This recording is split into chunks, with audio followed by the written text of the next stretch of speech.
ഇതാണ് കുട്ടി. അമ്മയ്ക്ക് ബ്ലഡ് കൊടുത്തത് ഇയാളാ. താങ്ക്സ്. അയ്യോ അതൊന്നും വേണ്ട. എട് എന്ത്? ക്യാഷ് എടുക്കും മോളെ. ക്യാഷോ? യെസ്, ക്യാഷ്, മണി, ഇന്ത്യൻ റുപ്പി, പണം.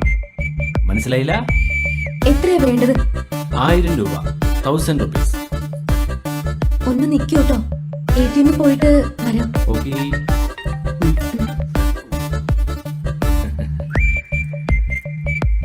നാണമില്ലല്ലോടോ ഒരു സഹായം ചെയ്തിട്ട് പൈസ ചോദിക്കാൻ.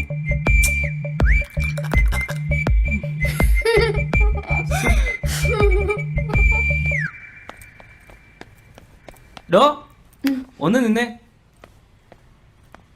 അതെ, ഞാൻ ചുമ്മാ പറഞ്ഞതാ, തന്നെ ഒന്ന് കളിയാക്കാൻ വേണ്ടി. എന്നെ നേരത്തെ അറിയോ? നേരത്തെ ഒന്നും അറിയില്ല, പക്ഷെ 2 മാസമായിട്ട് എനിക്കറിയാം.